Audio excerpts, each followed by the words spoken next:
Halika't samahan niyo ako magluluto tayo dito ng gisadong gulay. Ito yung ating isa-toppings. 2 pirasong hiwa ng talakitok. At ito naman yung ating mga gulay. Meron tayong okra, sitaw, kalabasa, at konting talong. At yung ating mga panggisa, sibuyas, bawang at kamatis. Maggisa na tayo. At mainit yung mantika. Panangayon natin yung bawang. Huwag lang natin sunugin. Next, sibuyas. Bato lang ang bato. Okay. At isusunod na natin yung kalabasa. Dahil ito ay medyo matagal-tagal pa lambutin ang kalabasa. Okay, larga bula. Hala, sige, halo lang ng halo. At maluluto na rin yung ating prito. Pritong talakito. Hahanguin na natin. Dahil luto na siya. Huwag naman natin masyadong itosta.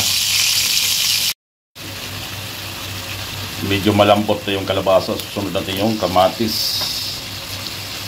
Kamatis. Yun. Halo. Isusunod naman natin ibabalibag yung ating talong. Dahil ang talong dito parang bato. Matigas pa sa mukha sa nagluluto. Joke lang.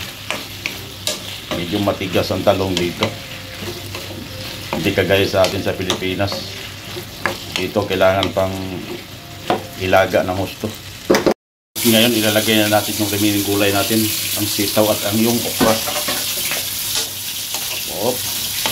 Yala, ito ang pinakbit ng Bisaya. Ayan ha. Ititimpla ko dito ay patis. Bubusan din ng patis. Kunti lang, baka malat. At paminta. Pamintang durog durog ang magpapabango sa ating gulay. At kunting halo. Ayan na po ang ating pinakbit ng Pangbisaya. At yan po, nilagay ko na po yung ating 2 pritong hiwang talakitok. At masarap po ito. Kung nagustuhan nyo po ito, paki-like, share and subscribe. At maraming salamat po, lalo na po sa aking mga subscribers na walang sawa pong sumusuporta sa aking maliit na YouTube channel. Maraming salamat po sa inyo. Sana pagpalain po kayo.